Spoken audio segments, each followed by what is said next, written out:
നെടുങ്കണ്ടത്ത് കെ.എസ്.ഇ.ബിയോട് office കെട്ടിടത്തിന്റെ വാടക അടയ്ക്കാൻ പഞ്ചായത്ത് ആവശ്യപ്പെട്ട സംഭവത്തിൽ വാടക കുടിശ്ശികയില്ലെന്ന് വ്യക്തമാക്കി കെ.എസ്.ഇ.ബി രംഗത്ത്. കഴിഞ്ഞ ദിവസം വൈദ്യുതി ബില്ല് അടയ്ക്കാത്തതിനാൽ നെടുങ്കണ്ടം ടൗൺ ഹാളിന്റെ വൈദ്യുതി വിച്ഛേദിച്ചതോടെ പഞ്ചായത്ത് കെട്ടിടത്തിൽ പ്രവർത്തിക്കുന്ന കെ.എസ്.ഇ.ബി ഓഫീസിന്റെ വാടക അടച്ചിട്ടില്ലെന്നാരോപിച്ച് പഞ്ചായത്ത് അംഗങ്ങൾ രംഗത്ത് വന്നിരുന്നു. വാടക ബാങ്ക് അക്കൗണ്ട് വഴി അടച്ചെന്നാണ് കെ.എസ്.ഇ.ബിയുടെ വിശദീകരണം.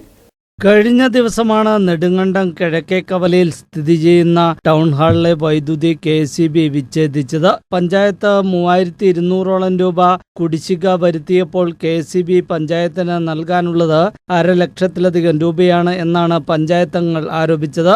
എന്നാൽ കൃത്യമായി വാടകത്തുക അടയ്ക്കുന്നുണ്ടെന്ന് വൈദ്യുതി വകുപ്പ് എക്സിക്യൂട്ടീവ് എഞ്ചിനീയർ എം ടോണി വ്യക്തമാക്കി.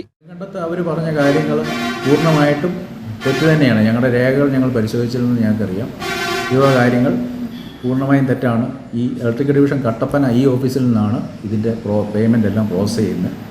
ഇപ്പോൾ വാടകയുടെ എല്ലാ മാസവും അതാത് മാസത്തിന് ശേഷം ഇപ്പം കഴിഞ്ഞ ഏപ്രിൽ വരെയുള്ള കൃത്യമായിട്ടുള്ള വാടക അവർക്ക് ബാങ്ക് ട്രാൻസ്ഫർ ചെയ്ത് കൊടുത്തിട്ടുണ്ട്. മെയ് മാസത്തെ പാസ്സായിരിപ്പുണ്ട്. മെയ് എന്ന് പറഞ്ഞാൽ കഴിഞ്ഞ 5-ാം മാസത്തെ ഇവിടെ പാസ്സായിരിപ്പുണ്ട്. അടുത്ത ഇതിൽ അതും കൊടുക്കും. അല്ലാതെ ഒരു പൈസ പോലും അവർക്ക് പെൻഡിങ് ഇല്ല.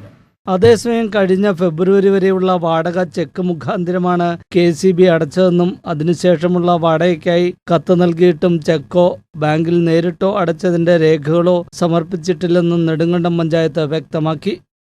ന്യൂസ് ബ്യൂറോ, രാജകുമാരി.